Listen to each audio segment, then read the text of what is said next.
Hey, I'd like to welcome you to another episode of Mission Matters. My name is Adam Torres, and if you'd like to apply to be a guest in the show, just head on over to missionmatters.com and click on Be Our Guest to Apply.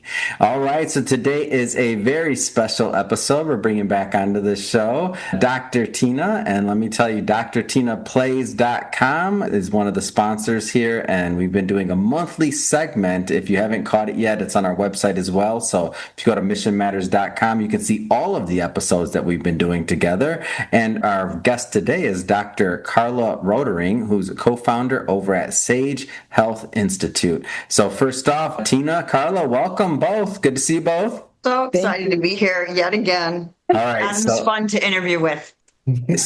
So I always like to start by turning this over to the co-host, in this case, Tina. So you, of course, booked Carla. I want to start with some of the backstory, like what's the connection and the invitation?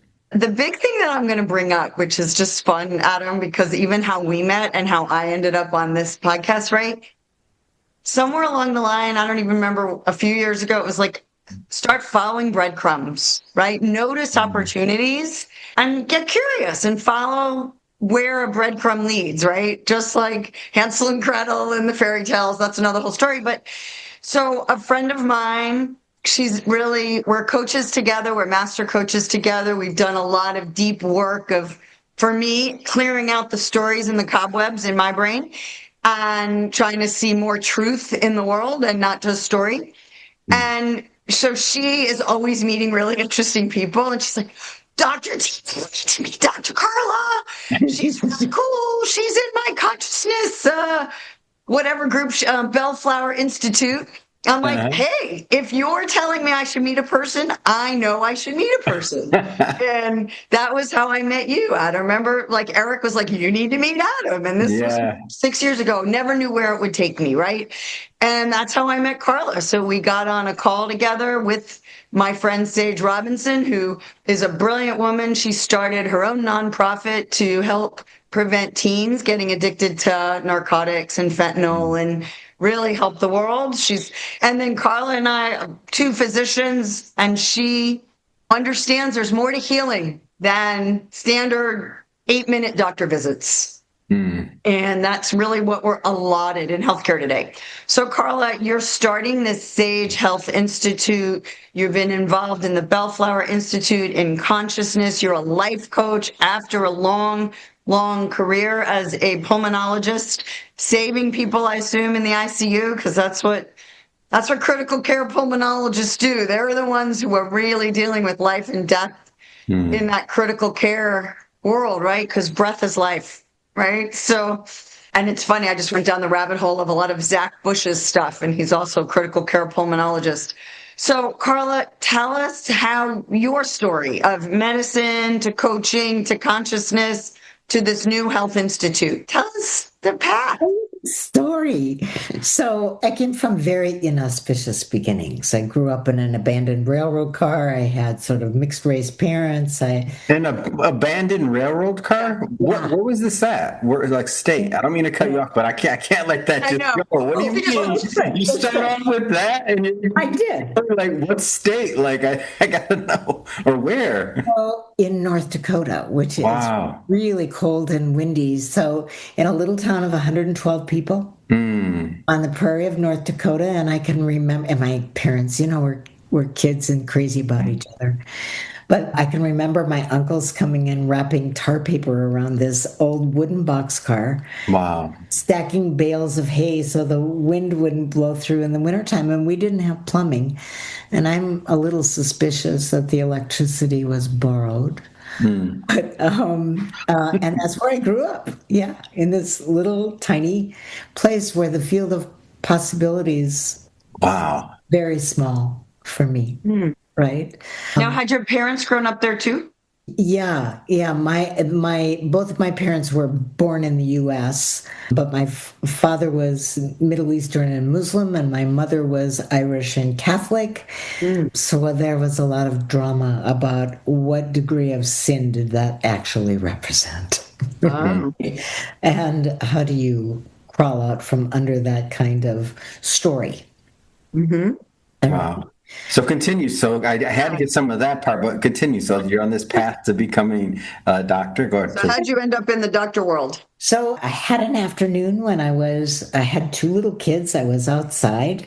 I was married to a paleontologist. I was reading the newspaper and kind of ignoring my kids. And I got this, and I was reading about a woman in a surgical residency. And I had this sudden awareness that basically said, you were meant to be a physician. And I looked at the sky because we all know that that's where God lives.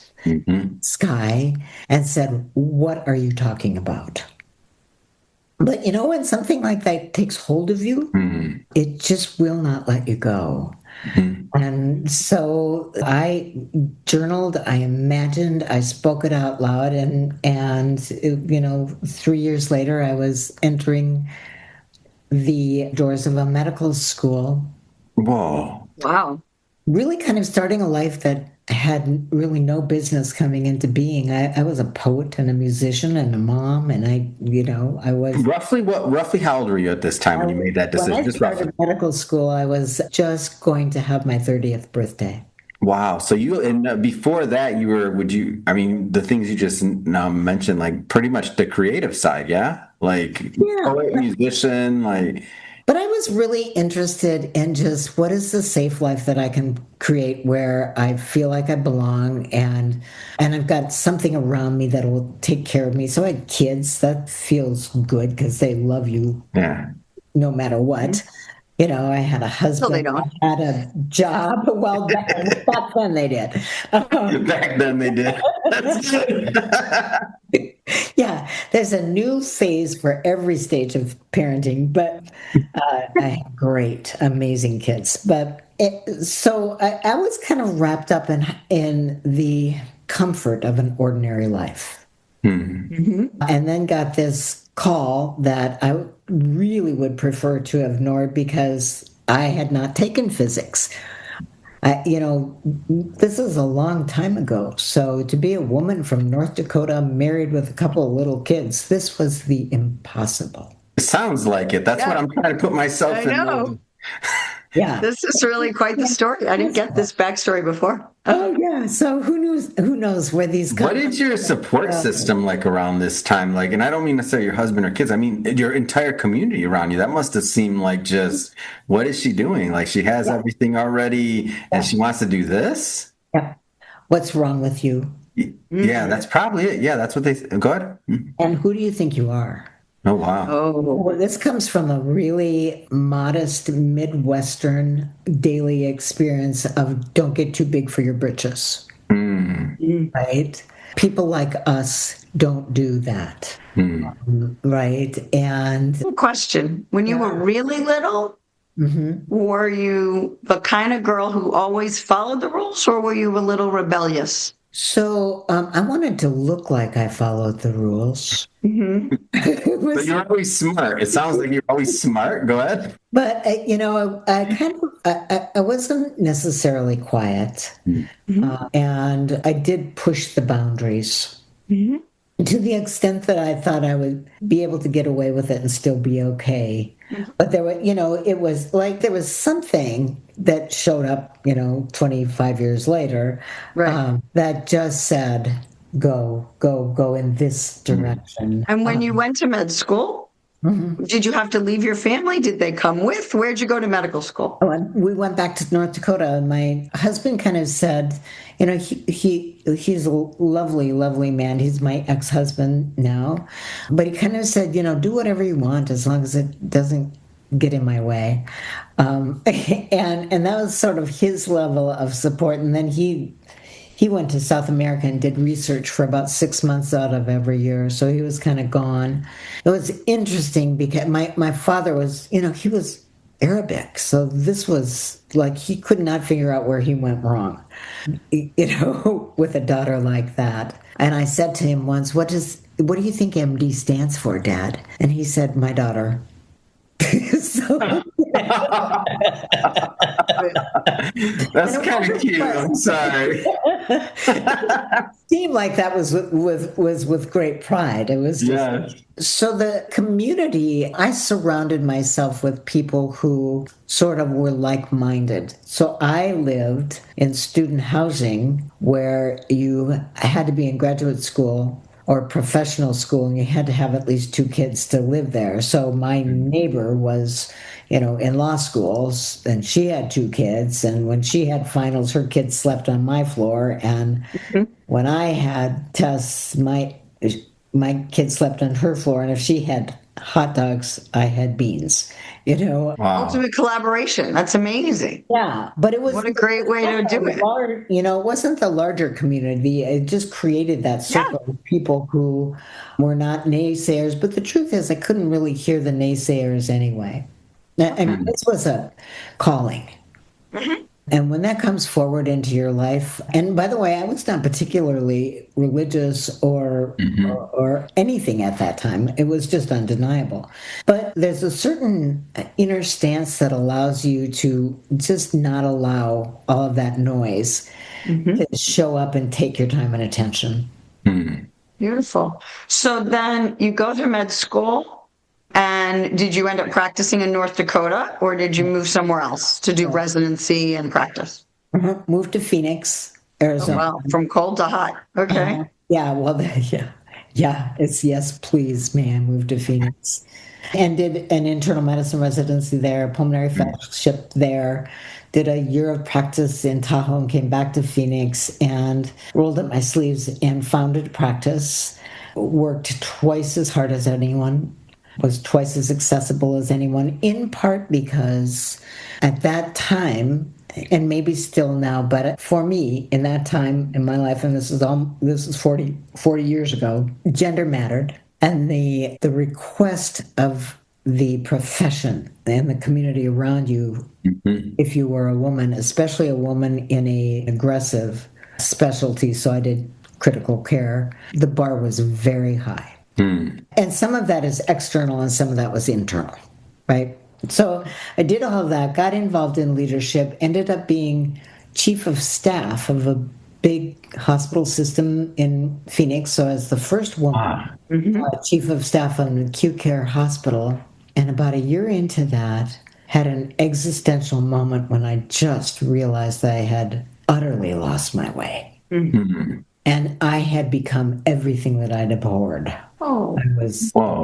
And people loved me. I mean, they were so good to me, but I was a bully. And I would extract everything I could from the people around me. And I would also give everything I had. And one day, after a really challenging day in the ICU, I said something to a nurse about, she talked to me more that day than she ever had. And she turned her little stool and put her knees on my knees and looked me straight in the eye and said, "That's because you scare the hell out of everyone." Whoa. And I could feel myself, I was ready to rumble. I was ready to show her what somebody who could scare the hell out of you would really look like. I'm scared right now. Yeah. Oh my gosh. Yeah. We can't touch each other here, so we're good. But Yeah. I'm just thinking though, like for that. Oh my gosh. Go ahead. Yeah. I directed the ICU. I was the chief of staff. The amount of courage that it took for her to say that to That's me. what I'm thinking. Yeah. Holy cow. It was the authority. And something, I mean, as my physiology rose up to meet that moment, was another aspect of me that said, "That's true." And I remember it was such a relief. I know that sounds crazy, but I had this profound sense of the gig is up.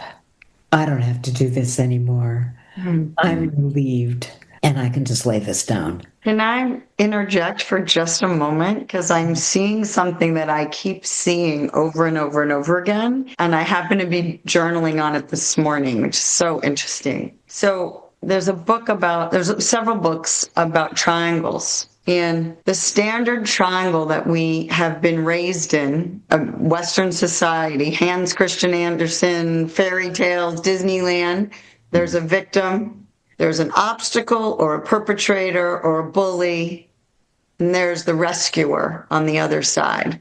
And we're always bouncing between these three spots instead of looking from above down. Yeah. Right. And I never wanted to be a victim. Right. I'm not going to be a victim. I don't want to be a bully. And my father was the bully in my family. I can't be the bully. So I had to be a rescuer. So I became a physician and I had to rescue the world. I had to heal the world. I have a culture as well. In my own family dynamic civilization, right? Oh, we're the victim people. Everybody tries to kill us. Always, everybody's killing us. So we have to be bigger, better, stronger than everyone else, right? And everyone is always moving. You don't realize that we're always moving along the triangle. There's another triangle that is called the empowerment triangle. And your victim becomes a creator. You create your life with all your choices, with all how you behave, how you think, all that. You can't heal another human but yourself. So all you need is a coach to tell you, you got your ruby red slippers on, you could do it, Dorothy and the Wizard of Oz, right? Yeah. And every obstacle, every bully, every perpetrator is a mirror to you. So you see your own triggers. Or it's a stepping stone. So a rock in your backpack weighs you down. You put it in front. You step up you're one step lighter because you're smarter, better, because you've overcome the obstacle. And so with the awareness to jump from one to the other, but we've been so ingrained in this triangle that it's the unconscious living in us unconsciously.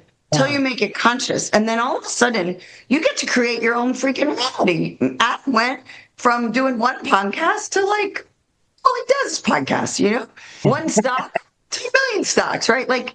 And I just invite that in that moment, you no longer had to wear a mask of the bully. Yeah. Yeah. And you were able to just be you and go, I'm a freaking doctor. I can't heal anybody but me. Yeah. I'm just trying to hold it together because this is the way the system is. Anyway, so long interjection, but I just saw those triangles. And I want people to understand, don't ever be a victim. Be a creator of your own reality. See where you fall on the triangle.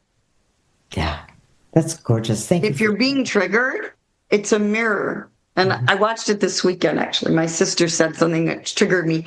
And then I realized just today, oh, I used to be her healing mogul because I was the doctor of the family, and she's done with that. So who am I now? I'm just won't listen to anything I say.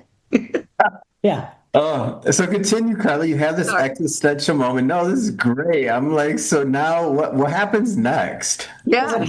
So I'd love to tell you I woke up the next morning and I was evolved and transformed. No, that doesn't usually happen. I love that too, but doesn't work that way. That's Act 3, not Act 2. Well, ultimately, I began to really seek, and I ended up at the University of Santa Monica. I got a master's degree in spiritual psychology with an emphasis on consciousness, health, and healing. And all of that process mandates, right, that we first evolve inside ourselves. We first create an awareness inside ourselves. We first understand that we are created and the creator, and that we live in the feeling of our thinking, and that there is a higher aspect to ourselves that can witness this and can steward our journey from a higher altitude without upsetting our personality, in a certain way. And life became a curriculum for me, much like you were talking about, Tina. Everything that shows up is for my growth, for my expansion and understanding, for my capacity to be of love. So my personal mantra is, I am living love. And really is about when I move from love, no matter what my doing is, right? The beingness of love is infused into everything that I do. So not little love, like, oh, I love you, look, come and cuddle with me. But that sort of higher love that we have for all of creation that is something that I call sacred. So, and I also love to tell you that I do that every moment of my life. And I would just be lying to you if I said that to you. But I hold it in the center of my mind's eye as a guiding light for me.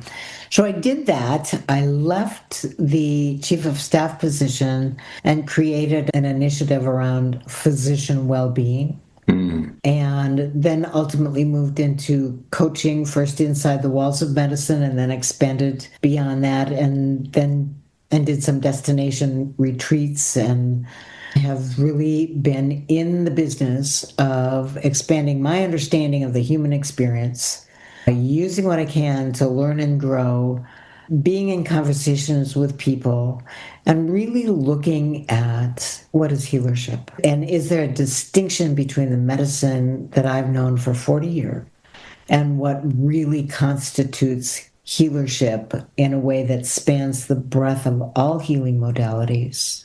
See, medicine for me is an extraordinary discipline. It is powerful, it is potent. If you're in the ICU, right? You want somebody like the person that was me at your bedside. You want everything that's available for you. If you need open heart surgery, if you have a broken bone, there are all kinds of spaces in which Western medicine, allopathic medicine, the medicine that I love, it's never had higher value than it does right now. But what I realized is that, not only do we consider this thing, which is not a thing, it's a process, as separate entities like body, mind, heart, spirit, right? But we consider this as a bunch of separate things: a heart and a respiratory system and a neurologic system and a kidney system and an immune system, and that every one of those systems needs its own specialist, needs its own diagnosis, needs its own therapy, and there's no conversation about the whole, right? So that leaves us and our patients and a lot of people, I think, that we know who have chronic inquiries standing on the sidewalk saying, if all my stuff is normal, why do I feel so awful? And where in the world do I go that I can trust? Because there's a little snake oil on this corner. There's a little marketing there's a little healing something over here disguised as marketing, or the way around, however that goes, because right now I just lost that metaphor, but you know what I'm saying. Yeah. Like, we don't have the tools to figure out what do we trust, where do we go, who's out there, what's out there, because this is not working for me. And this paradigm that, if Western medicine can't answer the question, and again, I want to be clear, I love what I've spent my life doing. If that can't answer the question, you're either going to have to live with it or go figure out something on your own, and anything else is sort of an accessory to what we're doing. So that awareness has been growing in me for a while, and I began to have conversations with people who do, things that are companions to the work of my hands every day. Energy healers and people who work in peptides and naturopaths and functional medicine folks and people who do consciousness work. I think you talked with Larry Farwell one day and folks like that. And this whole expanse, not just in this country, but across the globe. And my eyes and my heart and my mind have been opened to the idea that silos don't serve, right? That separation does not create a healing community. And that began if we could do that, what would that look like? And that's the project that I'm co-founding that we call SAGE. So that's for 40 years in a minute or two, Oh my gosh, that's absolutely amazing. And I know I want to, as we kind of wrap this up, I want to make sure to go just a little bit further into Sage Health Institute. So maybe if you could give us the high level on how people can connect with you, of course, because I know we're just scratching the surface on Sage Health Institute. Number one, how they can connect with you, and just who you're serving and how. Yeah. So Sage Health Institute is really a collection of practitioners, a global collection of practitioners who we are vetting, who are scientifically rigorous, who have high level integrity, who are willing to come together as a tribe and evolve together towards the definition of a new way of putting healing on offer. And we're really starting with an educational platform that will be open to patients. We're populating that platform with courses from highly esteemed folks that we have confidence in, and people will be able to access training, connect with the individual practitioners, and that will continue to grow and expand.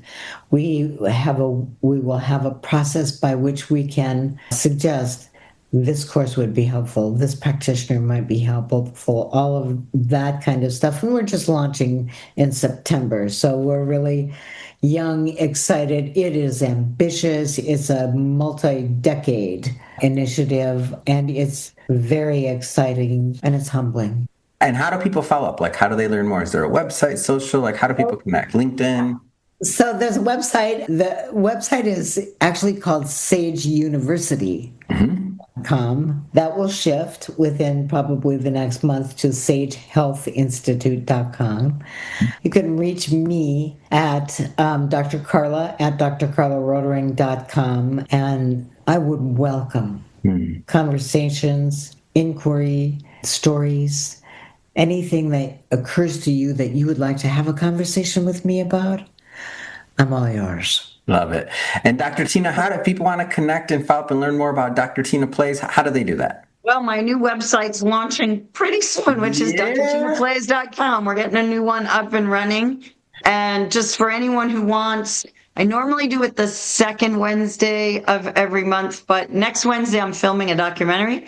So the third Wednesday this month, I do a free masterclass Wednesday night on Zoom, Birthing Your Fertility Goddess, trying to remind women they are meant to create. They are fertile. And whether they create their lives, create a baby, create a family in a unique way, it's how do you believe that you can create your life?